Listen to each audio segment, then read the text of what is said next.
Teppa. Voz del dialecto milanés. Probablemente musgo, con alusión a los prados de la Plaza del Castillo de Milán, donde se reunía la compañía. Término que del... un segundo, publicidad. Término... sí, hay que quitar publicidad. Ahora todo tiene anuncios y hay que esperar un montón a que pasen los anuncios. Aquí está.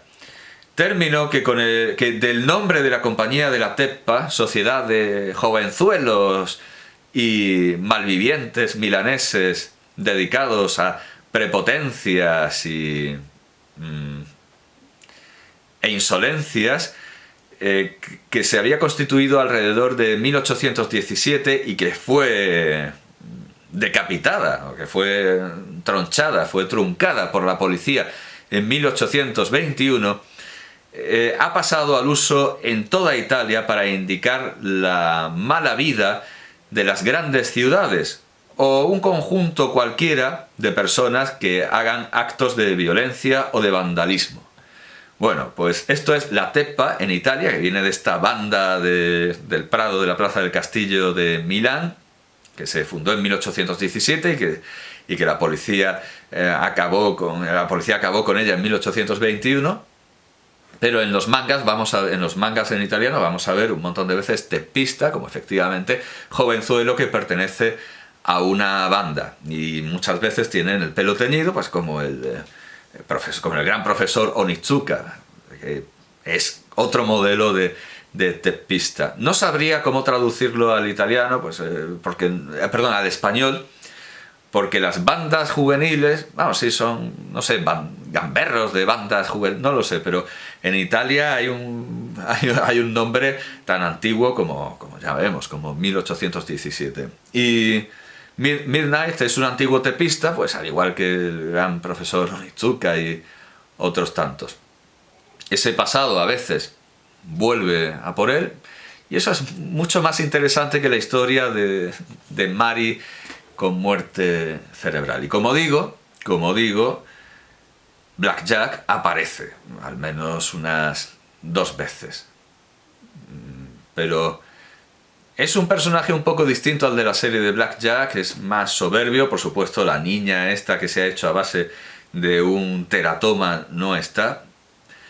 Bueno, de un teratoma, en realidad es uno de esos teratomas insaculados, un quiste, eso es, a partir de un quiste, de un saco, pues allí estaba una niña completa, incluyendo el cerebro, y con eso se hace una niña. Tezuka bromea a propósito de lo delirante que son algunas de las operaciones de Black Jack, diciendo que sí, bueno, le hace decir a Black Jack, sí, también le he trasplantado un cerebro humano, perdón, he trasplantado el cerebro de un caballo al de un humano, pero eso es porque estamos en un manga y se debe todo a las locuras de ese tal Osamu Tezuka. Por cierto que lo del caballo, como dije, tiene mucho que ver con un drama que no escribió García Lorca. Curiosamente el tema es muy parecido. Bien, Midnight me parece una serie estupenda y lo que le sobra es el trasfondo, así que como al final pierde de vista el trasfondo, se olvida de las dos... Que no conozco el final, como digo, el que lo tenga, que me diga cómo termina, estaré encantado. También es curioso esta panoplia, esta exhibición de colores que tenemos asociados a los taxistas oficiales, cuando, insistimos, Tezuka ha querido que su taxista, que encima tiene uniforme, sea ilegal. Yo lo entiendo exclusivamente como un paralelismo con Black Jack, pero que no funciona. Él ha querido que sea como el Black Jack de encontrar gente rara por la noche, pero con un taxista no funciona lo que sí funciona con un médico. Bien, pues como tengo interrumpida la compra de una serie que sí está completa, como es la de Black Jack, sí que he podido mirar otras series y he comprado también, me he hecho con Ludwig, el cajetín, con Ludwig B. En este sí que es de J-Pop y no es desde luego la mejor traducción.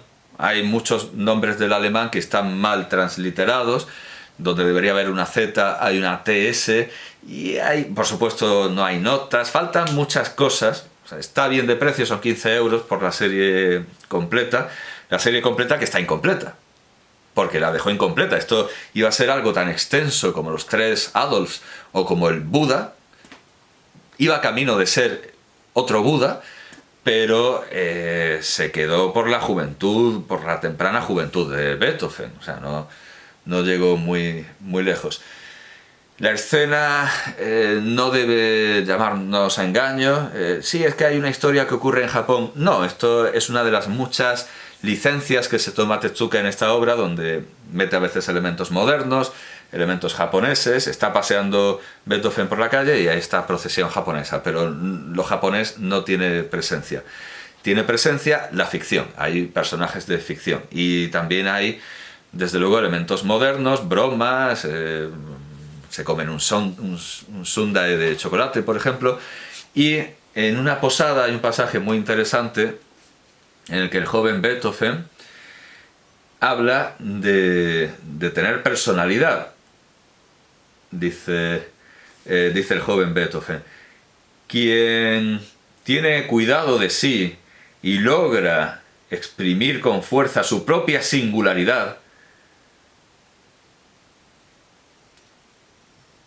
así se hace fuerte y logra imponerse por todas partes. Y dice un señor que está comiendo con él en la taberna: pero hay pocos genios que logren hacerlo, que logren imponerse por todas partes, haciendo notar su personalidad única. Cuando, bueno, en la música hay muchas cosas que se repiten, que lo dice, claro, lo dice antes. ¿Quién sabe qué será de nosotros, los músicos de corte? Es un músico de corte quien habla. Porque no es el momento para la música, porque el ejército revolucionario, el ejército republicano francés está avanzando contra los territorios de los príncipes electores, y dice, bueno, seguramente no tendrán ganas de música y otras cosas. Y entonces Beethoven dice, no, el que tenga su propia personalidad, da igual el momento en el que se halle, logrará imponerse. Y dice, déjalo. Por ejemplo, autores que escriben en Comic Tom, tales como Yukinobu Hoshino, Daijiro Morohoshi, Taro Minamoto, Hiroshi Sakaguchi, Emi Kurata, y es todo gente que se ha impuesto gracias a su propia particularidad. Y le dicen, pero eso es un discurso que vale para el manga. Y dice el joven Beethoven, manga y música son iguales. Es una enorme licencia que además nos lleva a ver cierto canon de autores admirados por Tezuka. Luego sí es cierto que se incluye un ensayo ilustrado. Lamentablemente, que yo sepa, nadie ha publicado, salvo ese manual sobre cómo hacer manga, y esto no he visto ninguno de los ensayos. Por lo menos sé que hay 2 volúmenes de ensayos de Tezuka. Hablemos ya de los ensayos ilustrados. No se publican los ensayos de Tezuka y sería algo, desde luego, fácil, pero que nadie hace. Fácil e interesantísimo, pero nadie publica los ensayos de Tezuka. Bueno, Ludwig B., un ensayo ilustrado, donde hace notar que Beethoven vivía aquí y Schubert iba a este café, pero no se conocieron nunca. Sin embargo, hay conocimientos, frecuentaciones de Beethoven que se discuten, pero él da por seguras. Bueno, aquí está subiendo las escaleras de la casa de Beethoven, que era una maravilla, pero se mudó de ella porque no podía subir las escaleras, porque estaba muy viejo. Y lo compara con su propia vida. Dice que Beethoven se cambió muchas veces de casa, y dice, hasta el matrimonio yo he cambiado bien 8 veces, unas buenas 8 veces de apartamento, y después otras 4. Entre los varios lugares he estado también en aquella madriguera de mangakas que era el Tokiwaso, pero allí solo me he quedado 1 año y medio. Y viene a decir luego que Beethoven vivía en pisos que podrían ser de estudiantes, del tamaño del Tokiwaso, esa madriguera de mangakas, donde una nota nos dice qué mangakas había allí, en esa tana. Era un edificio encima de madera, que en los años 60 había albergado a mangakas como Fujiko Fujio, Doraemon, autor de Doraemon, pero Fujiko Fujio eran dos personas, ¿no? Ahora que Fujiko Fujio, lo que no me extrañaría si eran prácticamente pisos patera. Sí, eso es. Fujiko o Fujiko Fujio eran en realidad Hiroshi Fujimoto y Fujimoto y Moto Abiko. O sea, era tan estrecho que efectivamente había una persona que eran dos. También estaba allí Shotaro Ishinomori, autor de Cyborg 009, y Fujio Akatsuka, autor de Osomatsu-kun. Parece ser que todavía existe. Está en el número 3 de Minami Nagasaki, en Toshima, en Tokio. Siendo de madera, bueno, parece ser, sí, todavía resiste. Bien, bueno, aparte de la autobiografía, porque Tezuka se siente ligado a Beethoven, encontramos en este volumen ficción, un personaje con una motivación un poco absurda, que es vengarse de todos los que se llamen Ludwig. Al principio, en la primera parte, y solo hay dos, en la primera parte todo parece provenir de la película Amadeus de Milos Forman, que efectivamente es anterior y tiene que ser la inspiración directa, Amadeus de Milos Forman, y tiene este enemigo que es como el Salieri de Amadeus, pero con una motivación absurda, que es la de vengarse de todos los que se llamen Ludwig, porque un pavo real llamado Ludwig ha adelantado el parto de su madre, de sí mismo, su parto, y al final ha muerto de ese parto prematuro, aunque más bien por el tiro que su padre le pega al pavo real por haber adelantado al parto. O sea, es algo que no tiene demasiada lógica, pero estéticamente es un buen aprovechamiento de Amadeus de Milos Forman. La segunda parte, digamos que es un aprovechamiento estético de Barry Lyndon de Stanley Kubrick.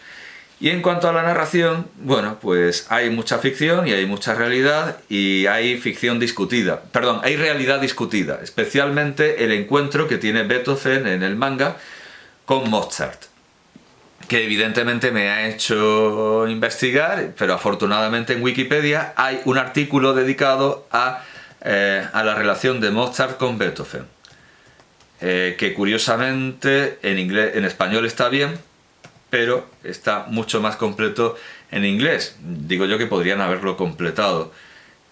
Vamos a ver, lo voy a ver directamente en inglés. Hay varios testimonios, varias teorías. Tenemos en primer lugar la de Otto Jahn, que así aparece reproducida en este manga. Según esto, Beethoven le tocó una de sus composiciones, una de sus propias composiciones, para impresionarlo, en plan, esto es mío, y Mozart dijo, sí, bueno, aquí todo el mundo intenta impresionarme con cosas suyas que tiene estudiadas. Yo quiero ver una improvisación, y la improvisación sí que le gustó. Esto es lo que dice Otto Jahn. Pero luego está la quizá más conocida, pero al mismo tiempo más discutida, la de Ignaz von Seyfried, que además pone el encuentro en 1790 y no en 1700... Claro, es que lo de Otto Jahn tenemos que... el encuentro sería en 1790, es decir, un año antes de su muerte, 1790, porque hay quien lo pone en 1787 y eso no puede ser, porque Mozart estaba en Praga. 1790.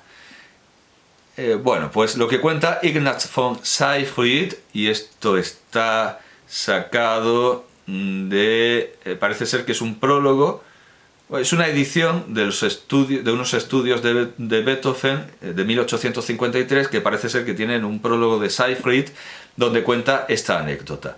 Beethoven hizo una breve estancia en Viena en el año 1790 para escuchar a Mozart. Bueno, esto incluso lo puedo ver en la sección española. Entonces, ¿qué era lo que...? Bueno, venga, sí, lo veo en la sección española, que ya está traducido. Ah, pues no está el texto. Ah, sí, aquí está. Pero lo da como de Otto Jahn, pero esto no es de Otto Jahn, es de Seyfried.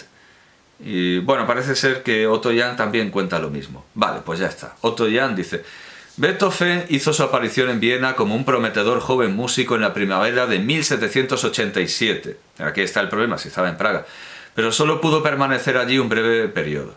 Le presentaron a Mozart e interpretó para él a petición suya. Mozart, considerando que la pieza interpretada había sido estudiada previamente, se mostró algo frío en sus expresiones de admiración.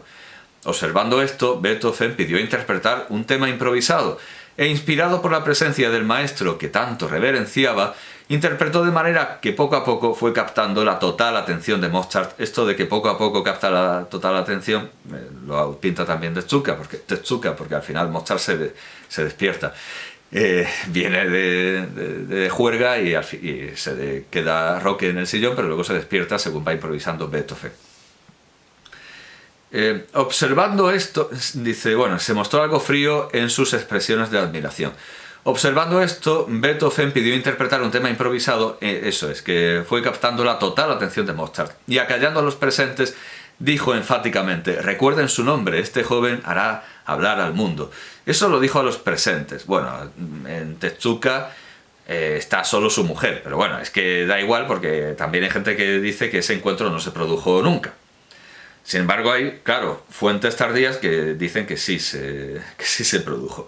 Bueno, lo que dice Seyfried, y esto es una variación importante, es que que Mozart se fue a la habitación vecina, se fue a la habitación que estaba cercana, y a los concurrentes, a sus amigos que estaban allí, les dijo, susurrando y con ojos centelleantes: no perdáis de vista a este joven, que algún día os hará cosas que os sorprenderá.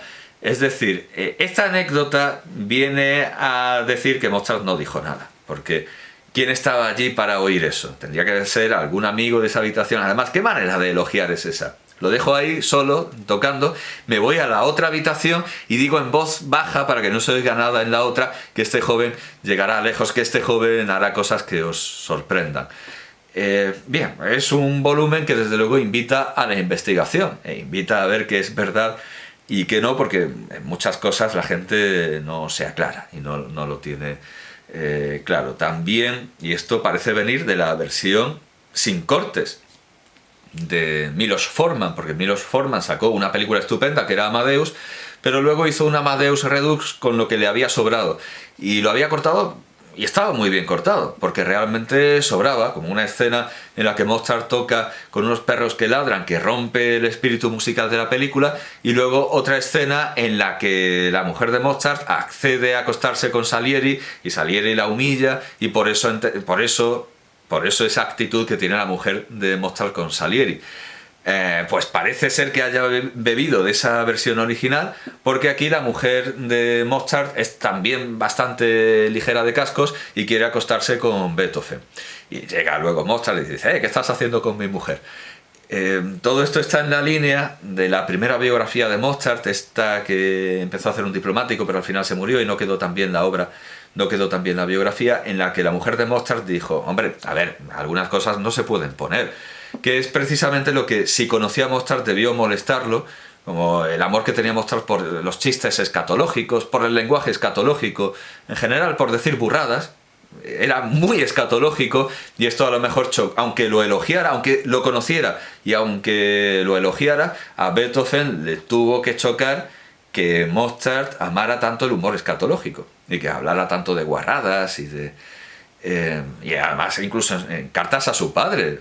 En cartas a su padre no se priva de hacer chistes escatológicos. El caso es que la viuda de Mozart dijo, vale, hay cosas que no se pueden poner, hay cosas que hay que cortar, pero lo que me importa, lo que le importaba a la viuda de Mozart, insistió, era, hay que resaltar que mi marido era una persona extremadamente generosa. La mayor virtud de Mozart era la generosidad. O sea, sí, le gustaban los chistes guarros y se iba de juerga, todo lo que... Sí, era un damerino, volviendo a los italianismos muy acertados. Vale, de acuerdo, le gusta la francachela y bebe y se gasta el dinero, pero se gasta el dinero y se queda sin dinero precisamente porque es un hombre extremadamente generoso. Es muy bueno y muy generoso. Eso era lo que le importaba, que trasluciera en una biografía. Luego, claro, las guarradas y tal las podemos quitar. Entendemos también que muchos piensan que la mujer de Mozart era... Constanza tenía bastantes rasgos de carácter parecidos a su marido. Pero el caso es que si la virtud principal de Mozart, según su mujer, es la generosidad, pues no cuadra mal que prestara atención a Beethoven, no cuadra tan bien que fuera tan tacaño y tan extrañamente reservado con sus... Es que eso de... Se fue a otra habitación, y mientras que otras versiones dicen, no, dijo en voz alta a los que había allí, tú llegarás lejos. Todo esto, desde luego, requiere estudio y no importa tanto para la biografía de Mozart como para esta obra de arte que es el Ludwig B. de Tezuka, que es el Beethoven imaginado por Tezuka. Es como el Amadeus de Milos Forman, que viene del de Schäfer y que a su vez viene del de Pushkin. Así que digamos que esto es un Beethoven distinto, es como el Mozart y el Salieri de Pushkin. Tienen entidad propia y son personajes, son realidades pertenecientes al mundo del arte. Que nadie espere aquí una biografía donde solo haya hechos reales, porque de hecho no puede haberla, porque hay hechos reales que los estudiosos que han visto con más atención las cartas, los testimonios, los documentos de la época de Beethoven no logran discernir lo real de del rumor o de lo imaginado por sus amigos o ese espíritu de escalera que dice esto seguramente no fue así, pero debería haber sido así, que está en los testimonios de los contemporáneos de Beethoven, de los contemporáneos de Beethoven y luego de los que recogen indirectamente, de los que oyeron hablar el hadith de Beethoven. Lamentablemente es una obra, como digo, interrumpida, como vienen a serlo casi todas las obras de un Tezuka con cierta edad, que se pone a hacer demasiadas cosas y no las termina, aunque a veces está bien que las termine de manera abrupta, porque si no, ya digo, eso de... al final ya no sabía qué hacer con el trasfondo. Las historias son cada vez mejores, pero el trasfondo, según aumenta el valor de esas historias independientes, el trasfondo que las une pierde valor de una manera simultánea. Y bien, como digo, esto iba a ser otro Buda, pero no lo fue, y aún así es una obra estéticamente admirable.